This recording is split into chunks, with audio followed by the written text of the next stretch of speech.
జనగామ జిల్లా పాలకుర్తిలో ఉద్రిక్తత నెలకొంది. బీఆర్ఎస్ కాంగ్రెస్ నేతల మధ్య ఘర్షణ జరిగింది. తెలంగాణ తల్లి విగ్రహ ఏర్పాటుపై చెలరేగిన వివాదం ఉద్రిక్తతలకు దారితీసింది.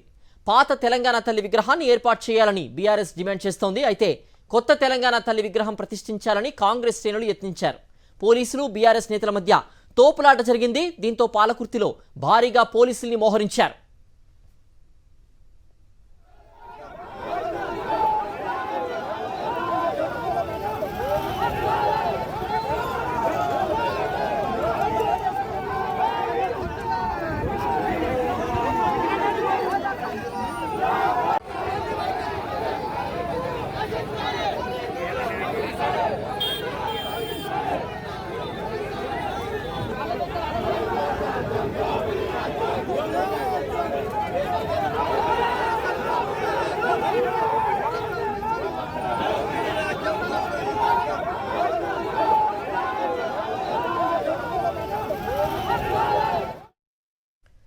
జనగామ జిల్లా పాలకుర్తిలో ఉద్రిక్తత నెలకొంది. బీఆర్ఎస్ కాంగ్రెస్ నేతల మధ్య ఘర్షణ జరిగింది. తెలంగాణ తల్లి విగ్రహ ఏర్పాటుపై చెలరేగిన వివాదం ఉద్రిక్తతలకు దారితీసింది. పాత తెలంగాణ తల్లి విగ్రహాన్ని ఏర్పాటు చేయాలని బీఆర్ఎస్ డిమాండ్ చేస్తోంది.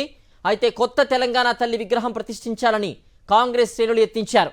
పోలీసులు బీఆర్ఎస్ నేతల మధ్య తోపులాట జరిగింది. దీంతో పాలకుర్తిలో భారీగా పోలీసుల్ని మోహరించారు.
కాంగ్రెస్ పాలన